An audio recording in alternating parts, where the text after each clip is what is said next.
नमस्कार, मैं हूं अभय कुमार। आप देख रहे हैं अपना खास कार्यक्रम बिहार समाचार। बिहार समाचार में खबरें बिहार की, बातें बिहार की, देश दुनिया की तमाम खबरें जो आपको जानना जरूरी है। बिहार समाचार में हम खबर लेते हैं सत्ता के गलियारों से, पंचायत के गलियों से और गांव के चौपालों से, जो कहीं न कहीं आपके जीवन को प्रभावित करता है। तो बिहार समाचार में हम पहली खबर ले रहे हैं कि ऐसे शिक्षकों का सर्टिफिकेट 10 दिनों में नहीं दिया तो एफआईआर। शिक्षकों पर नहीं, नियोजन इकाइयों के सचिवों पर एफआईआर दर्ज होगा। 2006 से लेकर 2015 के बीच के पंचायत व नगर निकाय के शिक्षक के से नियोजित करीब 3,52,000 शिक्षकों में से 70,000 शिक्षकों का फोल्डर का मतलब यह होता है कि शैक्षणिक और प्रशिक्षण संबंधी सर्टिफिकेट नहीं देने वाले नियोजन इकाइयों के सचिव पर एफआईआर दर्ज किया जाएगा। फोल्डर जमा करने के लिए 10 दिनों का अंतिम मौका मिला है। तो यह शिक्षक बहाली को लेकर शिक्षकों के लिए बहुत बड़ी खबर है कि नियोजन इकाइयों पर अब कार्रवाई की जाएगी। और राजनीतिक उलटफेर की बहुत बड़ी खबर कि गुजरात में लगातार 7वीं बार भाजपा सरकार बना रही है। वहीं हिमाचल प्रदेश में एक बार ट्रेंड के मुताबिक फिर से सरकार बदल दी गई है। जहां गुजरात के लोग एक ही रोटी को बार बार पका के खाना चाहते हैं, वहीं हिमाचल के लोग रोटी को जलने नहीं देते हैं, तवे पर उसको पलट देते हैं। कहने का मतलब है कि एक टर्म भाजपा तो एक टर्म कांग्रेस। वहां सरकार बदलने का ट्रेंड है और सरकार बदलते रहते हैं। तो गुजरात की अगर बात करें तो अब की बार 56 इंच का सीना नहीं, 156 इंच का सीना नरेंद्र मोदी का हो गया है। और इधर अगर बात करें कि नतीजों की अगर बात करें तो भाजपा ने पहली बार किसी राज्य में 86% सीटें जीती हैं। 2013 में यह कारनामा राजस्थान में किया था, जहां 82% सीटें अपने कब्जे में रखा था। बड़े राज्यों में से सबसे बड़ी जीत है। लगातार 7वां चुनाव जीतने वाली दूसरी पार्टी बनी। वाम पहली पार्टी थी जो कोलकाता में बंगाल में बनती थी।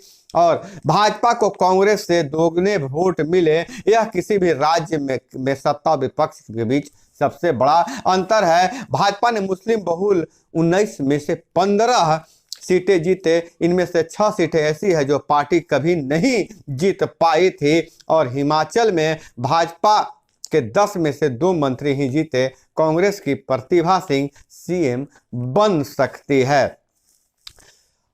भाजपा गुजरात में जहां भाजपा ने कांग्रेस और आप को गांव तक सीमित कर दिया है, हर तरफ से फायदा उठाया है। लेकिन आम आदमी पार्टी के लिए बहुत बड़ी खुशखबरी है कि इसी चुनाव के साथ आम आदमी पार्टी अब राष्ट्रीय पार्टी बन गई है और 2.5% अधिक वोट से 57 सीट बढ़ी। पटेल बहुल 61 सीटों में से 55 जीता है भाजपा ने। और इधर हिमाचल प्रदेश की बात करें तो कांग्रेस 68 में से 40 सीटें अपने कब्जे में रखा है। भाजपा 25 सीट और आप यहां खाता नहीं खोल पाई है और अन्य पर 3 विजय हुए हैं। और वहीं अगर बात करें कुढ़नी विधानसभा बिहार की कुढ़नी विधानसभा भाजपा के पाले में चला गया है और यह सत्ता पक्ष के लिए थोड़ी सी परेशानी करने वाली बात हो रही है। 5वें, 9वें और 19वें चरण में पलटता रहा पासा। कभी आगे भाजपा आ गए तो कभी कौन आ गए। तो अंतिम 3 चरणों में अंतिम 3 चरणों में बढ़त मिलने से जीत गए भाजपा के केदार और हार के बाद निराश हो गए जदयू प्रत्याशी। लेकिन 5वें, 9वें और 19वें दौर में जदयू आगे चल रहा था। मतलब बार पासा पलट रहा था। यह काउंटिंग हॉल में कभी खुशी कभी गम प्रत्याशियों के बीच देखने को मिल रहा था। भाजपा मुख्यालय में मनी होली व दिवाली नेताओं ने कहा भाजपा का खिसका है वोट का, जदयू का खिसक गया है वोट बैंक। तो जदयू के नेता बोले कुढ़नी की पहली सीख हमें जनता के हिसाब से चलना होगा। और सर्टिफिकेट लेते भाजपा प्रत्याशी केदार गुप्ता ने कहा कि जनता ने हम पर भरोसा जताया है, लेकिन इसमें फैक्टर कौन रहा? चुनाव जिताने और हराने का फैक्टर अगर बात करें तो निशाने पर तीर सही जगह नहीं लगा और कमल खिल गया। सवर्ण दलित का निशाना साथ व सहनी वोटों में बिखराव से जीती भाजपा। और यहाँ दाव उल्टा पड़ गया वीआईपी का। जहां वीआईपी खड़ा होकर भाजपा को हरा रही थी, तो यहाँ भाजपा को जिता दिया। 3649 वोट से जीते हैं भाजपा के केदार। 18वें राउंड तक जदयू 19वें राउंड में आगे निकल गई भाजपा।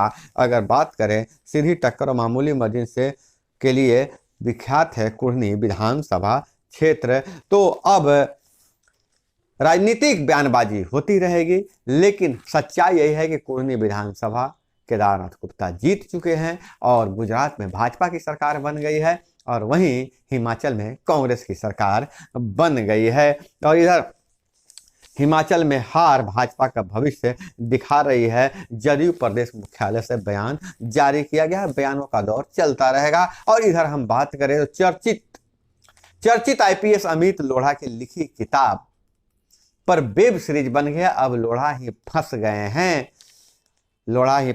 खाकी द बिहार चैप्टर की कहानी का 1 रुपये में करार, उसी से हुई 49 लाख की अवैध कमाई का एफआईआर।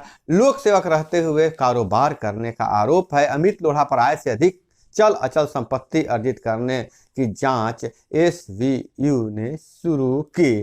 और तो नेटफ्लिक्स पर 7 कड़ियों में वेब सीरीज खाकी द बिहार चैप्टर का एक डायलॉग है, ड्यूटी ईमानदारी से कीजिए, बाकी सब तो मिल ही जाता है। समाज को बहुत बड़ा संदेश देता है। अमित लोढ़ा ने पुलिस डायरी पर आधारित यह कहानी लिखी थी और इस कहानी पर वेब सीरीज बना था, लेकिन अमित लोढ़ा न एक स्थापित कहानीकार हैं और न ही उन्हें कोई राइट्स मिला था कि इन पर एक कहानी लिखें। किसी तरह से कोई आदेश नहीं मिला था, इसी कारण ये पचड़े में फंस गए। और दूसरा आरोप यह है कि पद पर रहते हुए, सरकारी सेवक रहते हुए भी उन्होंने व्यवसाय से जुड़े रहे, उससे कमाई की, इस कारण भी उन पर एफआईआर हो गया है। इस पर अमित लोढ़ा का बयान आया है कि मुझे खुद पर और सिस्टम पर पूरा भरोसा है, किताब पर टिप्पणी से इनकार कर दिया है। और वहीं बीसीसीआई ने बदला वेन्यू, अब ऊर्जा स्टेडियम में होंगे रणजी ट्रॉफी के मैच। बिहार में रणजी ट्रॉफी की मेजबानी छीनने का संकट टल गया, लेकिन मोइनुल हक स्टेडियम के जगह मौजूदा रणजी के मानक अनुकूल नहीं पाए जाने के कारण मैच का वेन्यू बदल गया है। अब ऊर्जा स्टेडियम में रणजी ट्रॉफी के मुकाबले होंगे। और इधर बात करें तो एनओयू में फिर से शुरू, नालंदा ओपन यूनिवर्सिटी में फिर से शुरू होगी डिस्टेंस मोड में बीएड की पढ़ाई। खुशखबरी है बीएड करने वालों के लिए। 4 साल से नहीं हुआ है बीएड का नया एडमिशन। और वहीं अगर बात करें तो जीविका दीदियों को अब मद्य निषेध प्रहरी में भर्ती किया जाएगा। 10,000 रुपये वेतन मिलेंगे। और वहीं जहां कोयनी विधानसभा सीट हारी है जदयू, तो वार्ड सदस्य कह रहे हैं कि यह सीट वार्ड सदस्यों ने हराया है। वार्ड सदस्यों की मांगों को नहीं माने तो वार्ड सदस्यों ने दम दिखा दिया और चेता दिया है। वार्ड सदस्यों को संगठनों ने, वार्ड संघ ने चेताया है कि अगर जदयू इसी तरह करती रही, राजद अगर हमारी बात नहीं मानी, तो हम वार्ड सदस्य संख्या में भले 1 लाख सवा लाख हैं, लेकिन हमारे अंदर, हम चूंकि जनता के बीच में रहते हैं, हम जनता को प्रभावित कर सकते हैं और अगले चुनाव में फिर हम जदयू और राजद को हराने का काम करेंगे। इसलिए जो हमारा संवैधानिक अधिकार है, जो अधिकार बोला गया था, जो मंत्रिमंडल में पारित है, वह सारे के सारे अधिकार दे दिया जाए। हालांकि वार्ड सदस्यों ने अपनी 9 सूत्री मांगों को लेकर लगातार पटना में धरना प्रदर्शन किया था, लेकिन बिना कोई नतीजे का यह धरना प्रदर्शन समाप्त हो गया था। लेकिन अब कुंडी विधानसभा चुनाव हारने के बाद वार्ड सदस्यों ने फिर से दावा शुरू कर दिया है और सरकार पर दबाव बनाना शुरू कर दिया है कि हमें हमारा अधिकार मिलना चाहिए, हमारी 9 सूत्री मांगों को माना जाए। और इधर कई वार्ड सदस्यों ने बोल रहे थे कि मनरेगा के लिए अलग से स्पेशल फंड व्हाट्सएप से के लिए जनरेट किया जाए, तो हम आपको बताते हुए खुशी हो रही है कि कुछ ऐसा मसौदा तैयार किया जा रहा है ताकि आपको मनरेगा कार्य में ग्राम पंचायतों के भरोसे नहीं रहना पड़े, खुद वार्ड सभा में पारित कर मनरेगा से कार्य करवाया जा सकता है। लेकिन अभी वह मसौदा न पटल पर रखा गया है और न ही मंत्रिमंडल से पास हुआ है। जैसे ही इसकी पूरी जानकारी मिलेगी हम आपको जरूर बताएंगे। और वहीं एसडीओ पर डीएओ को थप्पड़ जड़ने का आरोप झूठा निकला, मधुबनी का मामला है। डीडीसी ने दी रिपोर्ट, प्रत्यक्षदर्शियों ने नहीं की पुष्टि। हालांकि यह आरोप लगाया गया था डीडीसी विशाल राज ने एसडीओ अश्विनी कुमार और डीएओ अशोक कुमार के बीच हुए विवाद की जांच रिपोर्ट डीएम अरविंद कुमार वर्मा को सौंप दिया है।